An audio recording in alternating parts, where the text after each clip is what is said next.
Doamnelor și domnilor, bun regăsit la podcastul Spandugino, Reziliență prin cultură. E un moment special, e o filmare specială, e o filmare care marchează începutul unui nou proiect în care este implicată Fundația Spandugino, și anume Justiția Memoriei. Justiția Memoriei înseamnă deja o serie de conferințe susținute în parteneriat de sub umbrela Fundației Spandugino și a Fundației Academia Civică. Sunt o serie de conferințe care au în spate, să zic așa, o formulă iconică, celebră a Anei Blandiana: atunci când justiția nu reușește să fie o formă de memorie, memoria singură poate să fie o formă de justiție. Cel care a deschis această suită de conferințe, cu 3 conferințe ținute în 3 zile consecutive, la jumătatea lunii octombrie, este invitatul nostru de astăzi, Thierry Volton. Este marele istoric, marele intelectual francez și european Thierry Volton. Conform înțelegerii, o să schimbăm limba. Eu voi vorbi, vor fi chiar 2 limbi, eu voi vorbi în engleză, invitatul meu va vorbi în limba franceză. It is a great pleasure to have this conversation. Merci de m'avoir invité. Thierry Volton. Do you believe in justice of memory? Does Thierry Volton believe in a justice of memory? Oui, j'espère. Bien sûr que je crois à ça.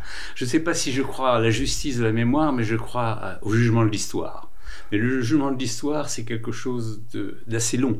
Le problème, c'est que le jugement de l'histoire intervient souvent après que ceux qui ont vécu des choses, puisqu'ils sont morts quand le jugement de l'histoire arrive, si vous voulez. Parce que le jugement de l'histoire est sur un long terme.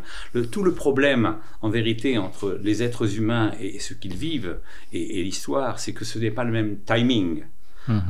Les hommes vivent 70, 80 ans, l'histoire, c'est toujours sur un temps beaucoup plus long que ça se passe. Et je pense que, je ne sais pas si c'est la justice de la mémoire, mais en tout cas, je crois beaucoup au jugement de l'histoire, au bout du compte, mais il faut que, pour que ce jugement puisse se faire, il faut souvent que ceux qui ont vécu les faits ne soient plus là. C'est paradoxal, parce qu'ils ont laissé bien sûr leur mémoire, mais au moment où ils ont laissé la mémoire de ce qu'ils ont vécu, leurs contemporains ne comprennent pas forcément toujours la gravité des faits. Et il faut que tous les gens qui ont vécu ces faits ou qui ont été témoins de ces faits soient disparus pour que le recul soit fait de l'humanité et pour qu'on puisse porter un jugement moral sur cette histoire. Je prends un exemple qui n'a rien à voir avec le communisme, mais qui a à voir avec l'histoire du monde. On prend la Première Guerre mondiale. Cette Première Guerre mondiale a été présentée pendant des décennies comme un acte formidablement héroïque, extraordinaire, ces hommes qui se sont levés, qui ont combattu, qui sont partis la fleur au fusil, au combat, etc. Récemment, nous avons célébré le 100e anniversaire de la fin de la Première Guerre mondiale en 2018. Et le ton a totalement changé. On a quand même parlé de cette horreur de guerre qu'a été. Cette guerre a été horrible. Ce qui s'est passé dans les tranchées, ce qu'ont vécu les soldats, etc., etc. C'était impossible à entendre. Impossible à entendre 50 ans auparavant. Tout simplement parce qu'il y avait des témoins qui avaient vécu ça. Et ils ne pouvaient pas entendre cette vérité, si je puis dire. Et c'est là où le jugement de l'histoire est intervenu, puisqu'il n'y a plus personne qui a vécu cette période. Donc on peut enfin établir la vérité, je dirais. Concernant le communisme, rapidement, concernant le communisme, ça fait 30 ans que le communisme a disparu en Europe. Il existe encore dans les pays d'Asie, comme vous le savez, et particulièrement en Chine. Mais bon, prenons déjà l'Europe. 30 ans, ce n'est rien. C'est rien au niveau de l'histoire. 30 ans, comme je dis souvent, c'est un clin d'œil. C'est le temps d'un clin d'œil en histoire. Donc, il est évident que la mémoire de ce qui s'est passé, la justice de la mémoire, pour reprendre votre expression, n'est pas encore arrivée. Mais ça ne veut pas dire qu'il ne faut pas travailler à cette justice. Ce n'est pas parce qu'elle n'est pas arrivée aujourd'hui qu'il ne faut pas travailler aujourd'hui à cette justice pour qu'elle vienne demain, bien sûr. Donc, notre devoir, nous, Anna Blandiana et tous les gens qui essayent de cultiver cette mémoire du communisme, essayent de raconter cette histoire, notre devoir à nous, c'est justement d'établir les faits, de montrer leur perversité, etc., en espérant, et ça viendra, et je suis plein d'espoir, en espérant que tout ce travail qui aura été fait maintenant servira plus tard pour que la mémoire soit, pour que l'histoire soit jugée et pour que le communisme apparaisse comme c'était, c'est-à-dire, comme je le dis toujours, le pire des systèmes qui n'ait jamais existé dans l'humanité, de l'histoire de l'humanité. When you are writing about communism, what is the deep drive of a vocation that produce fundamental works for the history of communism? D'abord, c'était un devoir, je dirais, un devoir moral. La première chose, en tout cas je l'ai considéré comme ça, première chose. Deuxièmement, ça n'existait pas, parce qu'il n'existe aucune autre histoire mondiale du communisme écrite par une seule personne, j'entends. Il existe des livres d'universitaires, spécialistes de la Chine, de Cuba, qui ont écrit des livres ensemble, mais ensemble où chacun a écrit sa partie. Mais la vision d'une seule personne, la mienne, en ce qui me concerne, la vision d'une seule personne, et c'est un récit surtout. Moi, c'est pas un travail universitaire. J'ai voulu faire un récit, raconter l'histoire. Bon, alors avec toute sa subjectivité, je ne prétends pas du tout à l'objectivité. D'ailleurs, le titre de livre que j'ai choisi, ça s'appelle Une histoire du communisme. Yes. Cet article est très important. Yes. Non, c'est pas l'histoire du communisme, ça s'appelle Une histoire du communisme. C'est pas mon histoire, bien sûr, parce que c'est pas moi qui l'ai. Enfin, d'autres personnes avec les mêmes éléments, les mêmes faits, pourraient éventuellement écrire une autre type d'histoire. D'accord? Donc, bon, alors c'était mon devoir, il fallait le faire. Bon, il fallait l'écrire en tout cas. Et puis, alors qu'est-ce qui m'a motivé? D'abord une connaissance du système communiste, parce que j'ai beaucoup travaillé. J'aurais jamais pu écrire cette somme sur le communisme si j'avais pas 30, 40 ans de connaissance du communisme. Parce que même si j'ai lu énormément pour écrire ces 3 tomes, mais j'avais un background, j'avais déjà le background, si vous voulez, de connaissances. Parce que j'ai visité les pays, parce que j'ai rencontré beaucoup de gens, parce que j'ai écrit beaucoup sur le sujet, etc., etc. Donc, si vous voulez, c'était une nécessité. Alors maintenant, qu'est-ce qui m'a donné l'idée? Comme je vous l'ai dit, c'était une nécessité, c'était un devoir, et puis il fallait que je règle mes comptes, si je puis dire, régler mes comptes avec ce système que je ne cache pas détester. D'ailleurs, je pense que je le montre dans ce livre, puisque je suis sans pitié par rapport au système, de ce qu'il a fait, comment ça s'est passé. Et donc, j'ai transcrit, si je veux dire, tout ce que je savais. Et encore, ce que je sais, c'est très peu de choses, je veux dire, parce qu'il y a encore beaucoup de travail sur ce sujet-là. En tout cas, tout ce que moi, petit français de mon côté, je savais et que j'ai appris, parce que je pense qu'il fallait le faire, et que comme ça, j'ai pu, si je puis dire, régler mon compte personnel avec le communisme. Et je pense que régler le compte de beaucoup trop d'autres personnes vis-à-vis du communisme, parce que vu l'accueil qu'a eu ce livre, particulièrement dans les pays qui ont souffert du communisme, moins en Occident, parce que le communisme, c'est un peu oublié, les pays comme chez vous, en Roumanie, qui ont souffert du communisme, je vois à quel point ce que j'ai écrit paraît important, alors que pour moi, c'était une évidence. A history of mondial communism, but what a history, on the one hand. On the other hand, how was the communist idea a successful idea? Alors, il y a beaucoup de gens qui pensent que, aujourd'hui encore, qui pensent que le communisme est une belle idée, mais qu'elle a été mal appliquée. Je suis totalement contre cette pensée. Je pense que, je ne sais pas si le communisme a été une belle idée, mais ce que je sais, c'est que le communisme a été appliqué, c'est le communisme de l'idée. Donc, compte tenu des résultats, on peut difficilement dire que le communisme était une belle idée. Parce qu'il y a beaucoup de gens qui essayent de sauver cette histoire dramatique de ces faits. Donc, des gens qui... Par exemple, moi j'ai été... Je vous donne un exemple.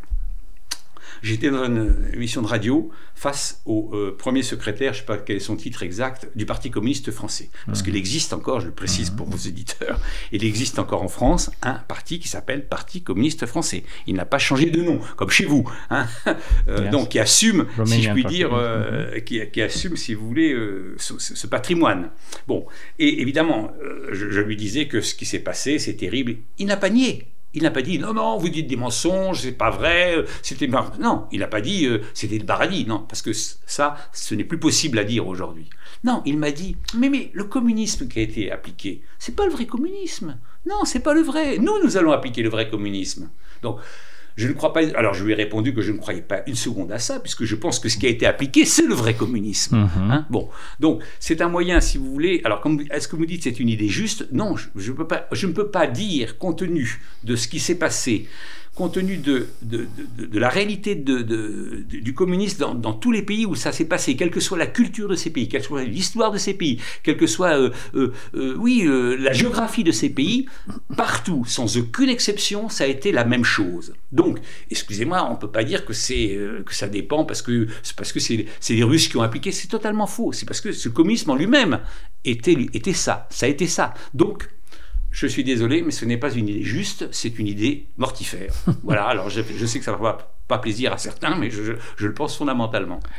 And, in the mirror, why was this idea also a big failure? C'était pas un échec en vérité, c'est exactement ce qui devait se passer. Ça ne pouvait pas se passer autrement.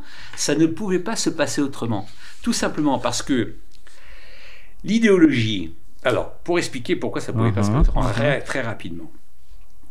Les partis qui ont pris le pouvoir ont toujours pris le pouvoir de force, d'accord?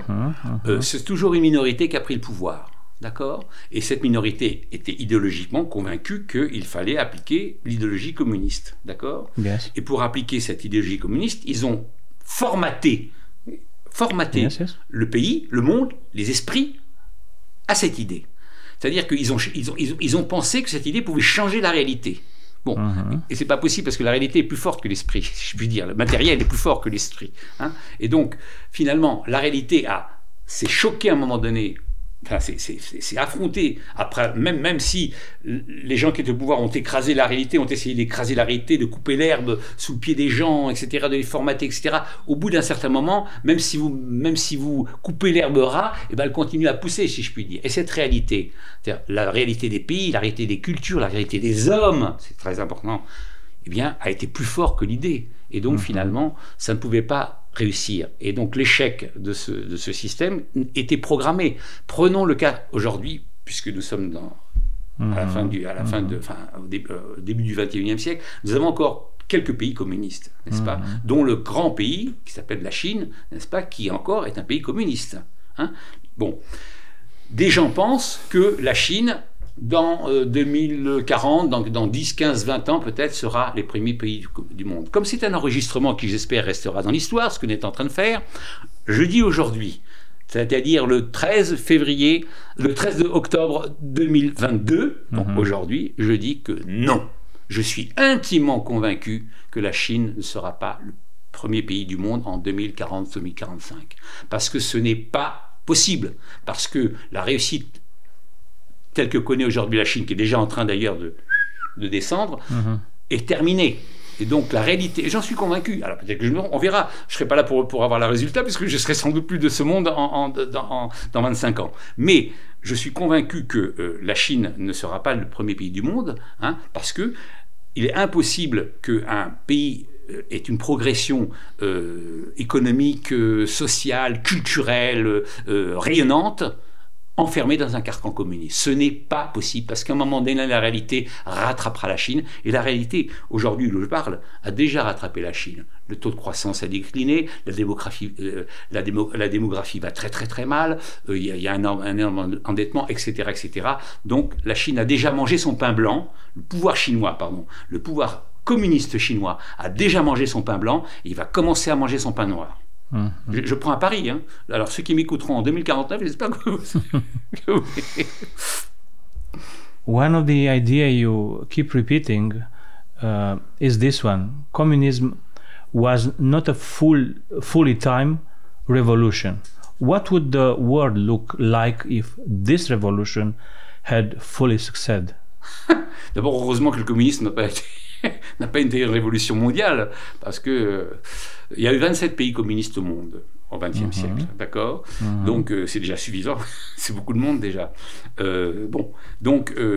Alors, la programmation, l'idée communiste, l'idéologie communiste était une idéologie internationaliste, hein, et effectivement, son but était de conquérir le monde et d'être entièrement communiste. D'ailleurs, excusez-moi, je fais une petite parenthèse, mais on peut faire un parallèle avec l'islamisme. Parce que l'islamisme aussi a un programme mondial. L'idée que l'islam doit être la religion du monde entier. Bon, donc, comme je pense que le communisme est une religion aussi, ceux qui croyaient à la religion communiste aussi espéraient que le communisme serait l'avenir du monde. Both religion of peace. Oui, absolument. Tous les deux. Alors que ce sont en vérité bon, c'est un peu plus compliqué pour l'islamisme, en tout cas pour le communisme, c'est clair que c'est une religion criminogène. Donc cette révolution mondiale ne s'est pas passée, heureusement. Ils ont essayé. C'était le but de Lénine. Lénine, en 1921, donc 4 ans après la prise du pouvoir, qui est en 1917, 4 ans, il crée l'international communiste, le Comintern. Donc avec l'idée, c'est de créer une organisation mondiale avec des partis communistes, des succursales communistes qui sont chargés dans chacun de leurs pays de faire la révolution communiste. Bon, ça a complètement échoué, comme vous le savez, puisque même les plus grands partis communistes, à savoir le Parti communiste français et le Parti communiste italien, n'ont pas réussi à prendre le pouvoir. Donc, le projet internationaliste du communisme n'a pas marché. Et du coup, alors ça c'est très important, parce que comme le projet internationaliste du communisme n'a pas fonctionné, on a assisté partout dans le monde à un repli nationaliste du communisme, tout simplement parce que l'idéologie elle-même avait du mal à convaincre, puisque on promettait un paradis qui ne venait pas. Comme je dis souvent, c'est comme une ligne d'horizon, à chaque fois qu'on s'approche de la ligne d'horizon, elle s'éloigne, si je puis dire. Donc les gens disent le communisme c'est gentil, mais enfin le résultat c'est nul. Donc comme je l'ai répété souvent, l'idéologie communisme pure n'a jamais existé. Il y a toujours eu les pouvoirs communistes, les partis-États communistes ont agrégé à l'idéologie le nationalisme, qui est une idéologie bien plus vieille que le communisme, et qui parle bien plus aux gens, parce que c'est la défense de leur précaré, etc. Donc, on a assisté à un national-communiste. C'est-à-dire qu'en vérité, dès le départ, dès 1925, et ensuite dans tous les autres pays communistes, et dans tous les autres partis communistes du monde, on a fait du national-communisme. Ce qui est une trahison, en vérité, du communisme, puisque le communisme devait être internationaliste. Or, si vous faites du nationalisme, vous ne pouvez pas être internationaliste, c'est exactement l'antithèse. Donc voilà, et c'est comme ça que le communisme a pu durer si longtemps et perdurer en trahissant ses propres principes. Rouge Brune is the title of one of your book. Does communism, rouge, red, have, in your view, the same rank in evil as Nazism? Alors, je vais vous raconter une blague que j'aime beaucoup, qui fait beaucoup grincer les dents en général. C'est une blague soviétique qui imagine que en 2050, il y a encore l'Union soviétique qui existe encore, etc. Et comme vous le savez, à l'époque de l'Union soviétique, il y avait un grand almanach, grande encyclopédie de l'Union soviétique qui était chaque année publiée. Et comme la caractéristique essentielle du communisme était une caractéristique assez orwellienne, c'est-à-dire qu'on change le passé pour expliquer le présent. Donc ces encyclopédies chaque année étaient modifiées, si vous voulez, soit parce que les gens disparaissaient, soit parce que les faits avaient changé, etc. Donc on changeait. Alors, donc en 2050, nouvelle édition de la grande encyclopédie soviétique, article Hitler. Yes. Commentaire, petit tyran de l'époque de Staline. Okay. Bon, donc, alors vous me dites, est-ce que c'est... Bon, d'abord, vous savez, je déteste, la concurrence des victimes, parce que la concurrence des victimes, comme je le dis souvent, c'est un problème de vivant, c'est pas un problème de mort. La concurrence des victimes, elle n'est bonne que pour ceux qui vivent, pour ceux qui sont en train de la faire, cette concurrence. Les victimes, elles sont mortes, elles sont pas là pour être concurrentes. Je veux dire, ça c'est une victime nazie ou une victime du communisme, vous les mettez côte à côte, ils vont pas se battre. Ils sont morts. Bon, donc la concurrence des victimes, je ne ferai jamais, je me lèverai jamais à ce genre de choses. Maintenant, je pense que, parce que dans Rouge Brun, je le montre, dans ce livre que vous avez évoqué, je pense que les racines du communisme et du nazisme sont en partie communes, que incontestablement le fonctionnement des deux systèmes sont grosso modo les mêmes. Je dirais même que sans doute le nazisme a copié sur le communisme un certain type de fonctionnement, et donc je mettrais ni un signe de supériorité, ni je mettrais un signe de ressemblance tout simplement entre les deux systèmes. Je vais vous donner une anecdote qui est très très très importante pour moi, enfin historiquement parlant j'entends, qui est très très très peu connue. Malheureusement parce que pourtant le fait est établi, hein, c'est un fait réel. En 1937, à Moscou est venue une équipe de chercheurs, je sais pas comment on pourrait, de jeunes nazis pour étudier le système concentrationnaire soviétique, le système des camps. C'était l'objet de cette étude. Et ils ont donc vu un peu, ils n'ont pas visité des camps, j'entends bien, mais ils ont fréquenté un peu le NKVD, etc. Bon, bref.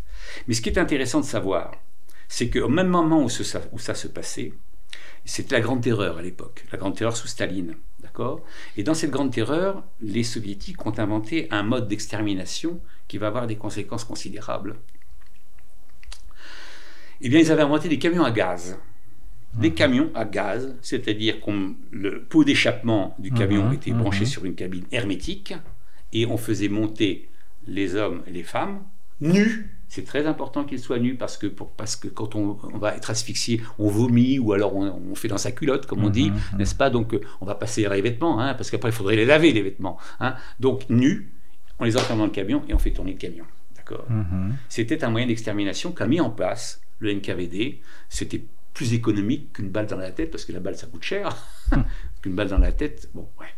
Donc ça a été utilisé, ça a été acté, il y a des livres qui l'ont écrit et tout ça. Donc je pense que cette expérience, excusez-moi d'employer ce terme, je mets ça entre guillemets, cette expérience d'extermination économique, le camion à gaz, a peut-être, je ne sais pas, alors là je ne peux pas l'affirmer, mais en tout cas je peux le supposer, a peut-être donné l'idée aux nazis de se dire on pourra faire ça en plus grand. Hein, et au lieu de prendre un camion, on fera des chambres à gaz. Au lieu de mettre 10 personnes, on pourra en mettre 150 ou 200. Vous voyez ce que je veux dire? Parce que finalement, ce que je vous raconte, c'est de 1937. La solution finale a été prise, la décision de la solution finale par les nazis a été prise le 21 janvier 1942 exactement, c'est la date exacte, conférence de Wannsee. Et les premières chambres à gaz sont apparues à la fin de l'année 1942. Donc 5 ans plus tard.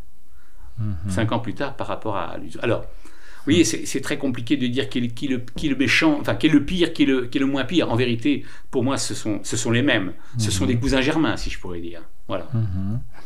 Let's remember that Nazism came from National Socialism. Another one question: what kind of communist idea is dead, and what kind of communist idea is not dead? Alors, celui qui est mort, c'est le vrai communisme, si je puis dire. C'est le communisme originel. Le communisme originel, le communisme mis en place par, dans l'idée première et celle de Marx, transformé par Lénine. C'est très important parce que Lénine a un rôle central dans le communisme qui a été appliqué. Et en vérité, il n'a fait que ce rôle de Lénine n'a fait qu'empirer la situation. Je m'explique rapidement. Marx pensait que l'exploitation des hommes par le système capitaliste était insupportable et qu'à un moment donné, ceux qui étaient exploités allaient se révolter forcément. D'accord ? Il expliquait aussi que, ça c'est un autre aspect de sa réflexion, il expliquait aussi que la façon de fonctionnement du capitaliste ne pouvait pas vivre à long terme parce que il allait dépérir de lui-même à cause de la baisse du taux de profit, l'exploitation de la plus-value, etc. Bon, je ne rentre pas dans ces détails. En tout cas, l'idée principale, en tout cas, c'était que l'exploitation était tellement forte et tellement insupportable que ceux qui étaient exploités allaient briser leur chaîne. C'était bon, il le programmait. À la fin de sa vie, à la fin du 19e siècle, Marx a commencé à douter de ça, parce que, encore une fois, les ouvriers, en vérité, d'abord, il est apparu les syndicats, c'est très important, l'étape syndicale, les syndicats sont apparus, ils ont commencé à défendre les ouvriers, et dans la défense des ouvriers, ils ont demandé des augmentations de salaire, etc. Donc, la lutte syndicale a fait que l'exploitation n'a pas forcément énormément diminué, mais en tout cas, on a mis de l'huile dans les rouages, si je puis dire. Et les ouvriers, au lieu de vouloir briser leur chaîne, ont plutôt eu tendance à vouloir mettre du beurre dans leurs épinards, comme on dit. hein, et donc de s'embourgeoiser, si je puis dire. Et donc, l'idée de révolution prolétarienne a un peu baissé. Ce qui, évidemment, pour des idéologues comme Lénine, était déplorable quand même. Alors, les ouvriers ne veulent plus faire la révolution. Qui va faire la révolution? Alors, nous, on va faire la révolution. Nous les intellectuels, nous allons créer un parti de révolutionnaires, et ce parti de révolutionnaires prendra le pouvoir, et en prenant le pouvoir, il établira la dictature du prolétariat. C'est ça, le schéma. Et c'est ce schéma-là qui a été appliqué au XXe siècle dans les 27 pays qui ont été communistes. C'est ce schéma-là que voulaient appliquer tous les pays communistes, tous les partis communistes, dans le monde. C'était ce que j'ai dit, ce que j'appelle le schéma marxiste-léniniste. C'est ce schéma-là qui a échoué, d'accord, qui a amené à la chute du monde communiste en Europe et qui amènera, et ça j'en suis convaincu, la chute du communisme d'une façon définitive, y compris en Chine. Bon, ça c'est mon opinion. Et encore une fois, je répète, j'espère que que ça sera vérifié plus tard. Ce type de communisme est mort. D'accord, ça c'est clair. Et je dirais merci, heureusement. Encore une fois, il est mort parce que la réalité a fait que l'application de cette théorie n'était pas possible. Hein, même en tuant des centaines de milliers de personnes, des dizaines de millions de personnes. Encore une fois, la réalité s'est rappelée au souvenir du communisme et finalement a eu raison du communisme. Bon. Alors, maintenant, il en est resté autre chose.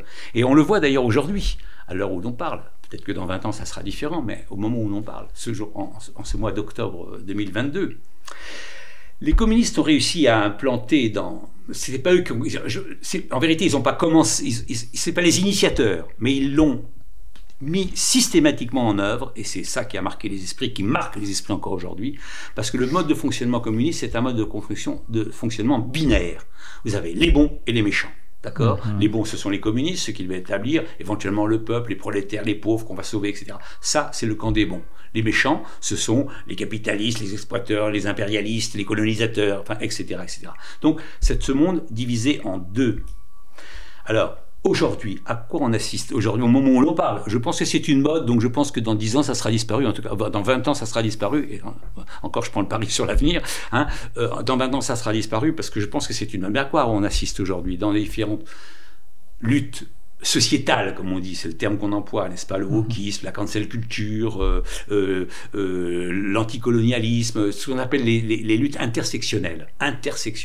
C'est là le terme, en tout cas en français, c'est ce qu'on dit. Hein. Eh bien, on assiste à cette dichotomie, c'est-à-dire que vous avez les bons et les méchants, hein, les exploités et les exploiteurs. Et en général, et alors ce qui est formidable, c'est que, et c'est ça qui est très dangereux, et c'est ça où l'héritage du communisme, à mon avis, se fait. Alors, même si, évidemment, les gens qui se réclament du wokisme, les gens qui se réclament de la cancel culture ou d'autres choses de ce type-là, ne se disent pas communistes. Et je ne vais pas les accuser d'être communistes. Mais ce dont ils ne se rendent pas compte, c'est que leurs méthodes sont des méthodes communistes. Hein, puisqu'ils excluent de fait ceux qui sont méchants, et ils décident qui est méchant. Et en général, c'est toujours le même d'ailleurs. Si on regarde, si on voit l'intersectionnalité de ces luttes, comme ils disent eux-mêmes, l'intersectionnalité, c'est ces luttes qui se rejoignent tous ensemble, hein, le coupable est toujours le même. Le mâle, l'homme, pas la femme. Le mâle, blanc, hein, pas métis, pas blanc, hein, et occidental. D'accord ? Donc, si vous appartenez à ça, c'est dans mon cas, excusez-moi, je suis un homme, je suis blanc et je suis occidental, je suis forcément coupable, quoi que je dise. Donc, cette dichotomie, cette volonté de couper le monde en deux, c'est un héritage du communisme. Et ils s'en rendent même pas compte, d'ailleurs, soyons clairs, ils ne se rendent pas compte de ça. Hein, mais moi, j'estime que c'est un héritage du communisme. Bon. Ça disparaîtra comme le communisme, sans doute, mais ça va prendre du temps encore. Et malheureusement, pour ceux qui vivent ça, c'est pas facile. Voilà. Let's take a break from the long questions and try some very short questions. In other words, let's get to know Thierry Volton differently. Are you agree? Yes, okay. Okay. White wine or a red wine? Red, absolutely red. Like communiste. Non, rouge. Okay. Parce que je n'aime que le vin rouge, je ne bois que du vin rouge. Freedom or equality? Liberté, bien sûr, sans aucun problème. Why?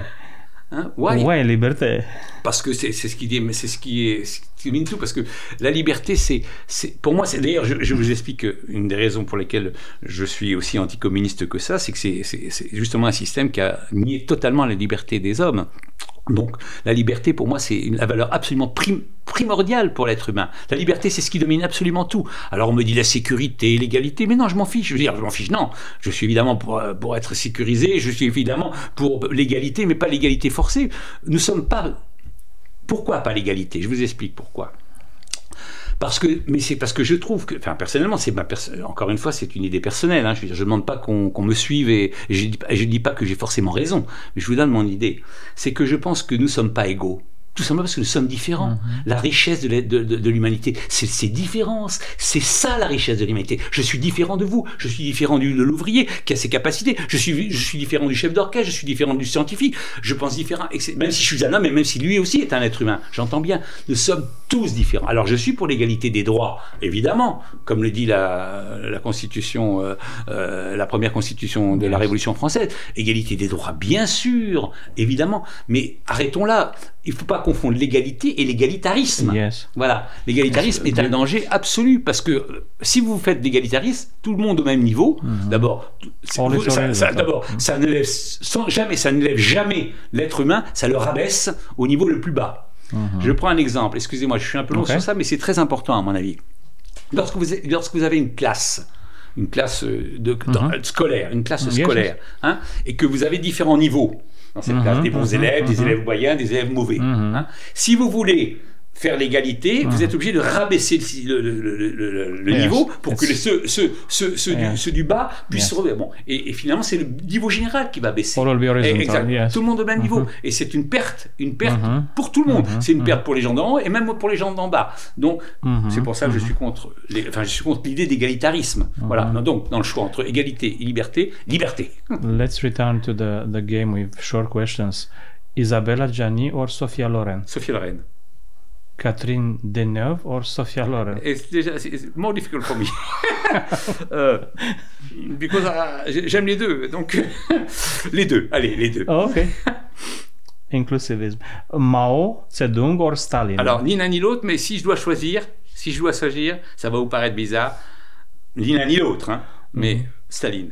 Parce que je pense que Mao est un personnage perfide, vraiment perfide, sournois, méchant. Staline l'était sans doute aussi, mais pas autant que lui. Vous savez, souvent je dis que, parce qu'on m'a posé cette question, souvent on me dit quelle hiérarchie vous mettez entre les dirigeants communistes? Le premier, le pire de tous, c'est Lénine, parce que c'est lui qui a tout inventé, et je mets sur la deuxième place du podium Mao, et en troisième place du podium Staline, voilà. Hein. C'est subjectif, genre oh non, Lénine c'est pas subjectif. Lénine il a gagné, ça c'est sûr, c'est lui on peut lui donner la médaille d'or du communisme. Les autres entre Staline et Mao, on aura besoin de la photo, vous savez, comme on fait dans une finale pour savoir qui vraiment va franchir la ligne, quoi. Bon, mais bon. Lénine ou Trotsky? Ni l'un ni l'autre, encore une fois. Et je pense que... pourquoi ni l'un ni l'autre? Et là, je ne trancherai pas entre les deux, parce que je pense que Trotsky était un idéologue exactement comme Staline, un petit intellectuel bourgeois, exactement comme Staline.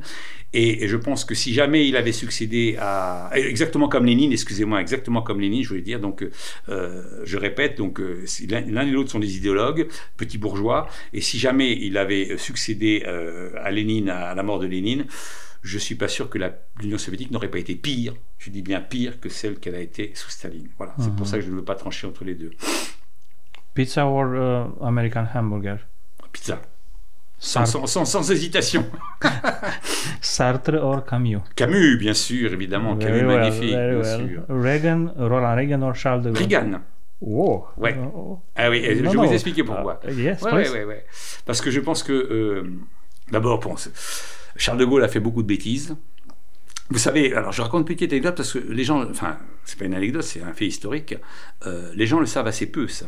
Bon, d'abord, votre peuple, votre pays roumain, De Gaulle est venu ici en 1968, il a fait un voyage officiel et il a dit Ceausescu, on vous aime, etc. Donc ça, je trouve ça déjà assez contestable. Je ne vois pas Reagan aller à Moscou ou même ici en Roumanie dire à Ceausescu, je vous aime. Donc c'est pour ça que je préfère Reagan.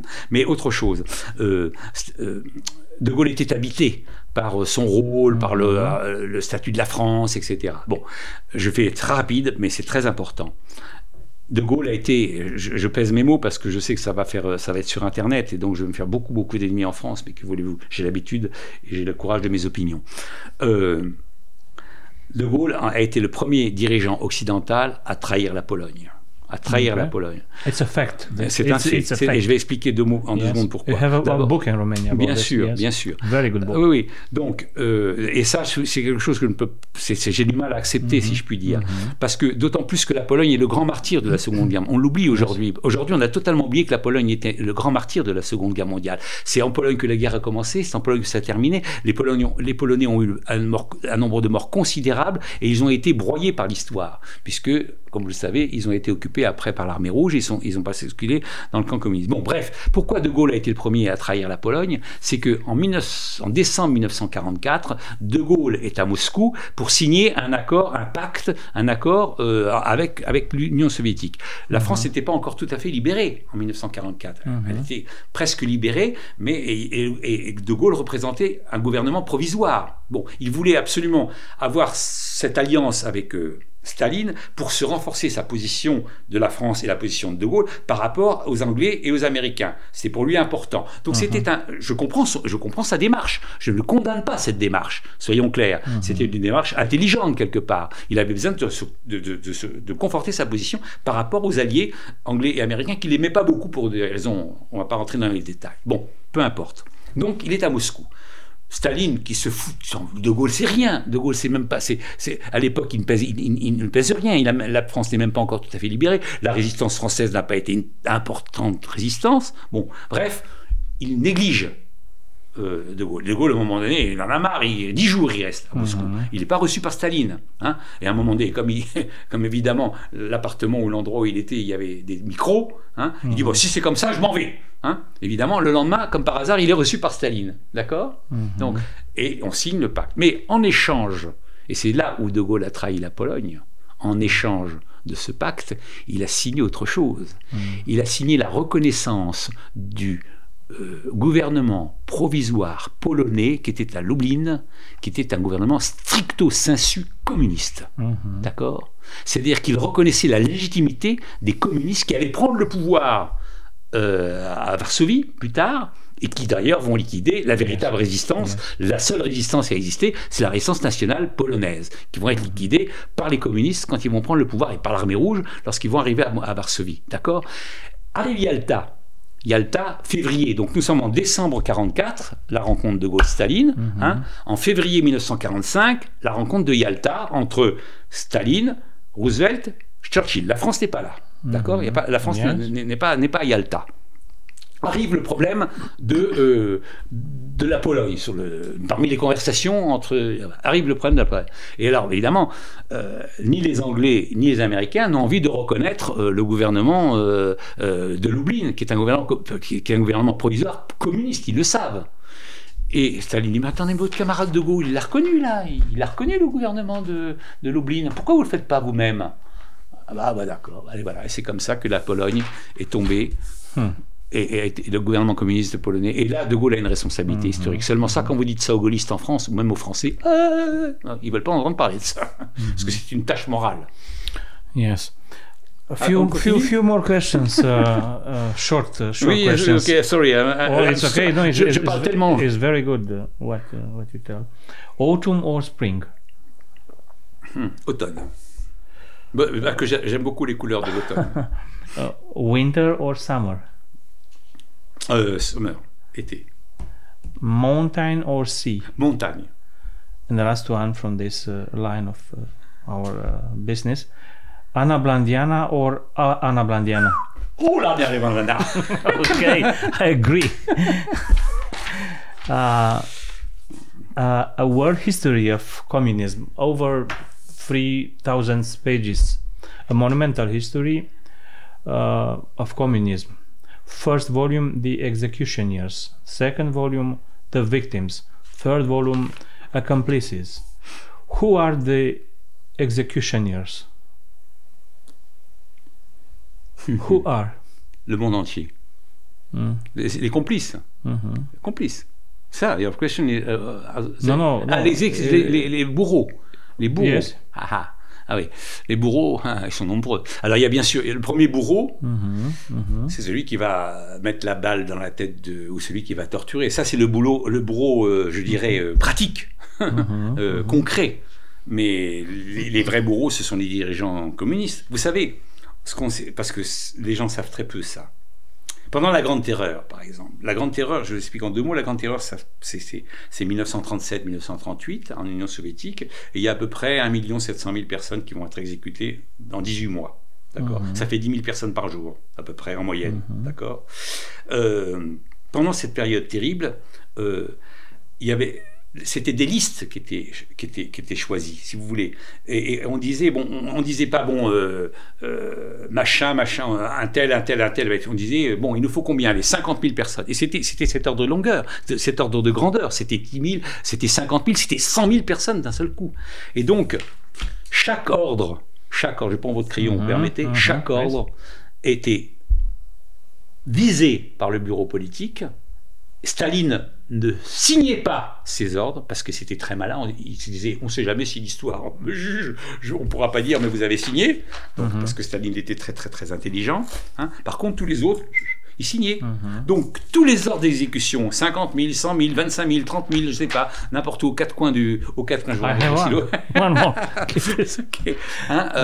aux quatre coins du pays, hein, ce sont des ordres qui ont été signés et ce sont des ordres de masse. Hein. Donc, encore une fois, c'est ça qui est très important. Donc, incontestablement, les bourreaux numéro 1, si je puis dire, ce sont les dirigeants, et c'est vrai dans tous les pays communistes, hein, les dirigeants sont les premiers bourreaux, puisque c'est eux qui ont donné les ordres, c'est eux qui ont fait appliquer les ordres, et celui qui a pratiquement été sur le terrain, si je puis dire, et qui a exécuté les ordres, n'est finalement que le troisième coupable.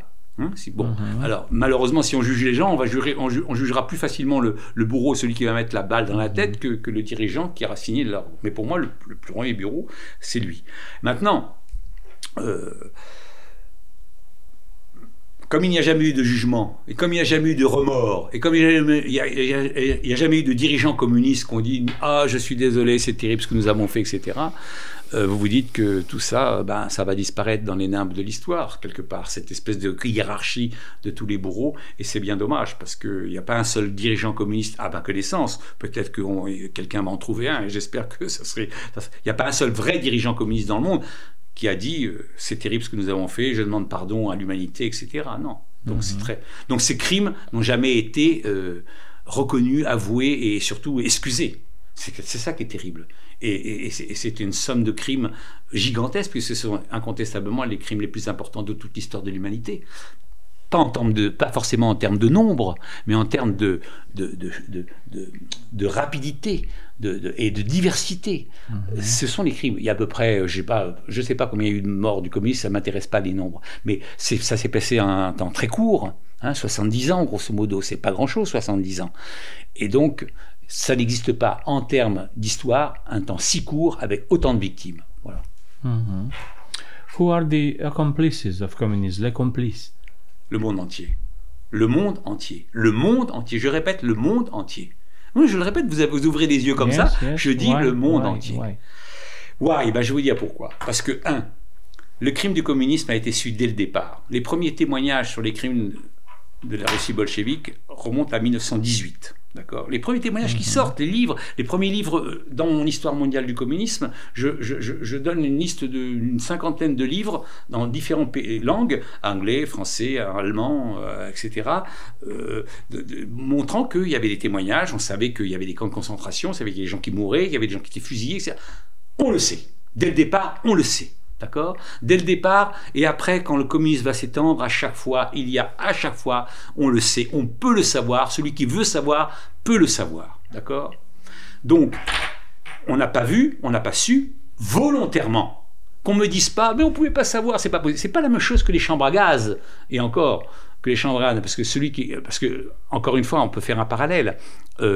Les chambres à gaz, c'était secret, mais à partir de 1943, les Occidentaux, les alliés occidentaux, et particulièrement les Anglais et les Américains, parce que commencent à avoir des témoignages, parce qu'il y a des fuites qui ont été données, et il y a des gens qui ont apporté des preuves qu'il y avait des chambres d'extermination, d'accord? Donc en vérité, les dirigeants occidentaux savaient qu'il y avait des camps d'extermination, mais quand même le monde a été surpris quand ces camps ont été libérés. Mais nous, c'est-à-dire nous, contemporains du communisme, la Grande Terreur a été connue, il y a eu des procès publics, on a vu que tout ça c'était des procès truqués, mais on a cru que c'était, on a voulu croire que c'était des vrais procès. Lorsque la révolution culturelle en Chine se passe, il y a des témoins. Lorsque la famine en Chine se passe, grand bond en avant, 1957, 58, 59, où il y a 50 millions de personnes qui vont mourir, ça se sait, ça se sait. Seulement tout le monde ferme les yeux. Je vous donne une petite anecdote pour vous montrer que la culpabilité est grande. Et ça me révolte beaucoup, ça. C'est pour ça que je m'énerve un peu, parce que je suis très révolté sur cet aveuglement mondial.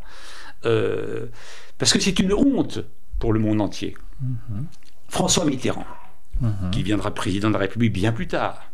François Mitterrand, qui est à l'époque un ancien ministre, qui est même pas encore qui est un dirigeant politique de moyen niveau, disons, à l'époque. Je vous parle de 1962, 61-62. Je n'ai pas la date exacte, mais ça se passe en 1961-62. Il est reçu par Mao Tse-tung. Grand honneur pour lui, vous vous rendez compte? Reçu par le plus grand leader communiste du monde. C'est pas qu'il est communiste, enfin d'abord Mao Tse-tung, il règne sur un milliard de personnes, un peu moins, mais enfin bon, à l'époque, 650 millions. Hein. Bon, donc c'est quand même un très grand honneur. Donc, Mitterrand est très fier d'être reçu par Mao Tse-tung. Et alors, il lui pose la question, parce qu'il y a quand même eu des choses qui ont été dites un peu sur la famine.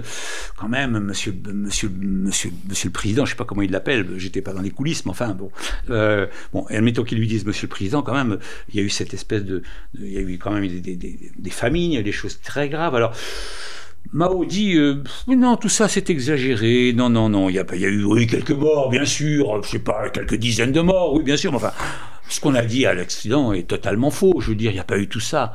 Et Mitterrand, comme un couillon, excusez-moi de le dire, parce que je répète, comme un couillon, hein, comme un idiot utile, comme dirait Lénine, parce que c'était le terme qu'employait Lénine, quand il va retourner en France, qu'est-ce qu'il va dire? Il dit, moi j'ai vu rencontrer le président Mao, j'ai eu le courage de lui poser la question sur les famines, mais il m'a dit qu'il n'y en avait pas du tout, que c'était faux. Vous voyez ce que je veux dire? Donc, ça c'est une complicité. Je prends une autre complicité qui est encore pire, encore française, parce que, excusez-moi, c'est mon pays, et ça me révolte d'autant plus que c'est mon pays. Autre famine, 1933, l'Holodomor, en Ukraine, qui a quand même encore des importances aujourd'hui, puisque, comme vous le savez, il y a la guerre entre... les Russes font la guerre aux Ukrainiens, donc le contentieux est gigantesque entre la Russie et l'Ukraine. Bon, bref, Holodomor. Monsieur Daladier, pardon, excusez-moi, il s'appelle pas Daladier, c'est un autre, j'ai oublié son nom, bon, peu importe. Le maire de... ça va me revenir. Le maire de Lyon, l'ancien président du Conseil, l'ancien Premier ministre, hein, excusez-moi, je ne trouve pas son nom, mais ça, je vais le trouver. Bon, peu importe. Qui était pro-soviétique, et les soviétiques le savaient, et qui avait aussi une capacité extraordinaire d'être très vaniteux. Et ça aussi, les soviétiques le savaient, n'est-ce pas? Il l'invite en Russie, et il l'invite en Ukraine, au moment où sont en train de mourir entre 3 millions et 8 millions de personnes, on n'a pas le chiffre exact, peu importe, d'accord? Au moment où l'Ukraine est totalement, mais à genoux, d'accord? Et donc, ils font visiter à ce personnage, à ce Premier ministre, à cet ex-Premier ministre, à ce maire de Lyon, qui est la seconde ville, je précise pour vos éditeurs qui ne le savent pas forcément, mais Lyon est la deuxième ville de France. Hein. Donc, ils lui font visiter les campagnes, ils le promènent, hein. Il voit des paysans heureux, il voit des cultures magnifiques, du blé qu'on coupe, etc. Il ne croit qu'à ses yeux. D'accord? Il rentre en France, il dit « Ah ah, on nous parle de famine, mais c'est complètement faux. Moi, ce que j'ai vu, c'est des paysans rigolants. » Vous voyez, ça, c'est une responsabilité terrible. Cette même famine, le correspondant du New York Times en Moscou, Duranty s'appelait, d'accord? Duranty, Walter Duranty, qui a eu le prix de Pulitzer, hein, donc le plus grand prix pour un journaliste américain, donc pendant cette famine, a écrit des articles en disant que c'était faux, il n'y avait pas de famine, d'accord? Pour moi, c'est ça des complices, vous comprenez? Alors vous me direz, bien sûr, ceux-là sont particulièrement complices, mais tous ceux qui ont voulu fermer les yeux, tous ceux qui n'ont rien dit, tous ceux qui ont détourné, etc., c'est le monde entier qui a détourné, pour des raisons X, Y, Z, peu importe, par égoïsme, par idéologie, peu importe. Ce qui fait que Et c'est ça qui est très important. Je tiens à insister sur cet aspect-là. Ce qui fait que, compte tenu du fait que le monde entier est coupable, le monde entier a mauvaise conscience par rapport à cette histoire. Et c'est bien parce que le monde entier a mauvaise conscience que cette histoire est si difficile à entrer et à établir les faits. Et on revient à votre première question sur la mémoire de la justice. C'est bien pour ça, c'est bien parce qu'il y a cette mauvaise conscience. Inconscient, parce qu'on est coupable, on est complice quelque part du crime. Alors, il y en a qui sont plus complices que d'autres, j'entends bien. Mais on est à peu près tous complices de ce crime, ce qui fait qu'aujourd'hui, on a très mauvaise conscience par rapport à ce crime, donc on préfère oublier. Voilà. And who are the victims of communism? Qui? Yes. En premier lieu, si on devait faire les principales victimes, ce sont les paysans. Les paysans sont les plus grandes victimes du communisme. Parce que je pense que près de la moitié des victimes du communisme sont des paysans. Ils ont vécu un enfer. Enfants, femmes, vieillards, hommes. La qualité de paysan a été réduite, a été un facteur essentiel pour les communistes, pour la liquidation du peuple, si je puis dire. C'est d'abord le peuple paysan qui a souffert. Ensuite, incontestablement l'intelligence, au sens très large du terme, parce que c'est pas uniquement les intellectuels, c'est l'intelligence, c'est la culture, c'est la science, c'est tout ça, quoi. Bien sûr, il y a des êtres humains derrière tout ça, donc beaucoup d'intellectuels ont été liquidés, mais c'est l'intelligence elle-même qui est morte, qui a été tuée.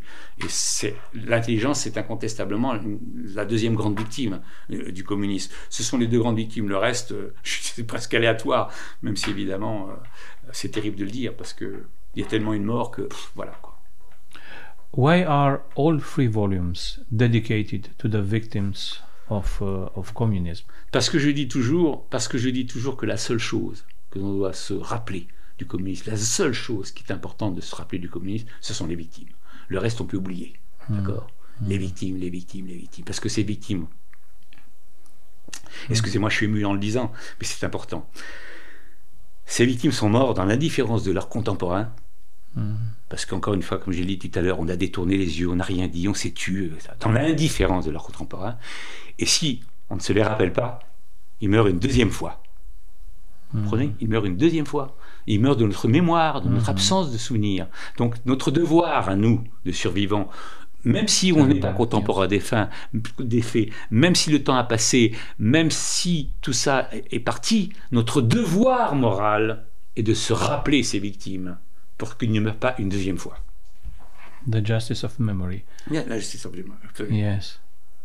A ghost, a spectrum continues to haunt Europe. Communism is not an affirmation, it's an interrogation. Oui. Ah non, pas comme Karl Marx le pensait en 1848, lorsque c'est la première phrase du manifeste. Oui. Non. Non, bon. Encore une fois, comme je l'ai déjà dit dans cette interview, je pense que le spectre du communisme qui a été si mortel, si mortifère au XXe siècle, celui-là il n'a pas totalement disparu, puisque encore une fois, le plus grand pays du monde reste un pays communiste, la Chine, mais en tout cas, il est en voie de disparition. Hein. Mais comme je pense que oui, ce spectre-là, encore une fois, celui qu'on a connu. Ça ne veut pas dire qu'il ne peut pas renaître que tel phénix se descendre. Hein. Il peut prendre un autre visage. Vous savez, l'homme a des capacités gigantesques d'être malin. Malin, pas au sens d'être malin, d'être méchant, si je puis dire. Hein. Donc, je ne parierai pas sur l'avenir. Bon, alors qu'il est le spectre communiste, marxiste-léniniste, tel qu'il a existé au XXe siècle, et encore là, puisque encore en Chine, mais il est en déclin, il va disparaître. Moi, j'en fais le pari, en 2050, c'est une histoire terminée, d'accord ? Dans 25 ans, enfin, je le pense, j'espère. Bon, peut-être que c'était du wishful thinking, comme disaient les Anglais, mais bon, en tout cas, je l'espère. Bon, donc ce spectre-là est terminé. Maintenant, encore une fois, et c'est ça qui est très important, c'est que pourquoi le communisme a eu tant de succès? Et si vous répondez à cette question, vous allez comprendre pourquoi ce spectre ne peut pas tout à fait mourir. Une des grandes, enfin, c'est pas la seule raison du succès du communisme, mais une des grandes raisons du succès du communisme, c'est qu'il a touché les êtres humains là où ils sont sensibles, c'est-à-dire à l'égalité. N'est-ce pas? Puisque le communisme a prétendu à l'égalité. Tous les êtres sont égaux. Donc ce désir d'égalité, dans lequel je me suis expliqué tout à l'heure en disant que je pense qu'au contraire, nous sommes tous différents et que ça fait justement notre richesse. Il ne faut pas confondre l'égalité comme ça et l'égalité des droits. Bien sûr, l'égalité des droits, encore, je le répète pour qu'on comprenne bien ce que je veux dire. Mais l'égalité... L'aspiration à l'égalité, à se faire que le voisin... L'aspiration à l'égalité, c'est ça qui est incroyable. Ce n'est jamais une aspiration vers le haut, c'est toujours une aspiration de l'autre vers le bas. Je m'explique.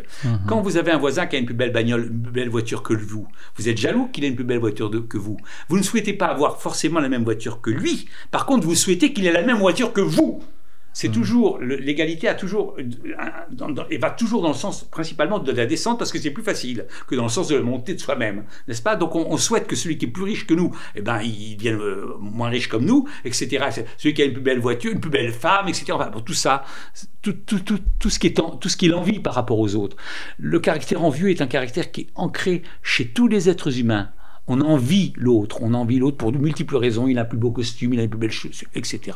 Bon, bref, ça, les communistes ont su, comme on dirait maintenant en français moderne, ils ont su surfer sur ça, sur ce tropisme égalitaire. Donc, le communisme ayant disparu, il est clair que le tropisme égalitaire, il reste. Ça, c'est clair. Donc, tout ce qui pourrait enfourcher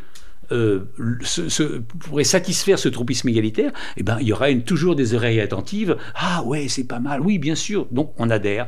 Et je crains malheureusement que sous d'autres formes, qui ne sera pas la forme marxiste-léniniste que nous avons connue, mais que l'idée d'égalitarisme, qui est une idée perfide à mon avis, perdure sous d'autres formes et qu'on verra d'autres, malheureusement, massacres peut-être au nom de l'égalité, parce que vous appelez la même couleur que pas bon, etc. etc. The last question, will the 21st century be one of freedom or not at all? Speaking of will 21st century be religious or not at all? Je sais que Malraux, pour que vos auditeurs comprennent, André Malraux, qui est un auteur français, avait dit effectivement que le XXIe siècle sera religieux ou pas du tout. Alors, compte tenu de ce qui s'est passé au début de ce siècle, avec, comme vous le savez, l'attentat contre le World Trade Center et l'islamisme et les attentats et les terroristes islamistes, on a l'impression que Malraux peut avoir raison et que finalement... parce que finalement, derrière les actes terroristes des islamistes, il y a quand même une religion qui s'appelle l'islam, même si elle est trahie par les islamistes. J'entends bien, je ne confonds pas l'islam avec l'islamisme, soyons clairs. Mais de fait, ils se réclament de l'islam. Donc, on pourrait dire que par rapport à ces attentats et par rapport à cette première partie de ce siècle que nous avons vécu, Malraux a raison. Bon, je pense que sur le long terme, et même, je ne suis pas forcément d'accord avec la phrase de Malraux, parce que si vous me posez la question, est-ce que le 21e siècle sera celui de la liberté ou pas, je crains malheureusement que je devrais répondre que ça ne sera pas celui de la liberté. En tout cas, cette liberté, il faudra la défendre très chèrement, y compris contre des ennemis de la liberté, ça c'est clair, mais ça, après tout... le XXe siècle a montré que c'était possible, puisque quand même les démocraties qui sont quand même ce qui est le plus proche de la liberté, je ne dis pas que c'est parfait, loin de là, mais enfin les régimes démocratiques sont ce qui est le plus proche de la liberté, ont quand même réussi à vaincre deux totalitarismes, le totalitarisme nazi et le totalitarisme communisme. Donc de ce côté-là, je peux avoir de l'espoir, si je puis dire. Mais malheureusement, je crains que cette liberté soit menacée pas uniquement par des ennemis déclarés, comme aujourd'hui on peut le voir avec M. Poutine, ou comme on peut le voir aussi du côté de la Chine, ou du côté de l'Iran, par exemple. Je pense que la liberté a aussi d'autres ennemis qui sont des ennemis intérieurs, à l'intérieur des démocraties. Je ne parle pas forcément des partis d'extrême droite ou d'extrême gauche quand je parle de ça. Je pense beaucoup à... aux nouvelles technologies qui se sont mises en place, qui font que les gens ont une tendance à aller tous dans le même sens avec les réseaux sociaux, etc. Ce que j'appelle le troupisme numérique ou le panurgisme. Panurge, vous savez, panurge de celui qui... Le bouton de panurge, c'est une expression qui est très connue, donc je parle du panurgisme des réseaux sociaux. Ça limite considérablement la liberté d'expression, parce que si vous n'êtes pas d'accord, vous êtes immédiatement mis dans un placard. Vous savez, si vous n'êtes pas d'accord avec tout, avec le monde, avec la majorité de la pensée, vous êtes écarté. Donc tout ça, ce sont des dangers absolus sur la liberté de penser, sur la liberté d'être, la liberté de se mouvoir, puisque comme vous le savez, vos téléphones que vous avez dans votre poche, elle est un moyen de vous surveiller, etc. Donc je crains malheureusement que la liberté que nous avons chèrement conquise, que l'humanité a chèrement conquise dans certains pays, malheureusement pas dans tous, malheureusement elle est un grave danger et qu'il faudra continuer à se battre beaucoup. Et le problème, c'est pas forcément se battre contre un ennemi identifiable, c'est aussi se battre contre nous-mêmes quelquefois. It was a great conversation, Thierry Bolton. Thank you very much. Merci à vous. Great privilege to have this conversation. Thank you very much. E prima ediție a suitei de filmări din seria Justiția Memoriei la podcastul de Spandugino. Am început Justiția Memoriei și la memorialul victimelor Revoluției, victimelor comunismului și ale rezistenței, pardon, și la podcastul Spandugino. Vă așteptăm în continuare alături de noi și vă mulțumim.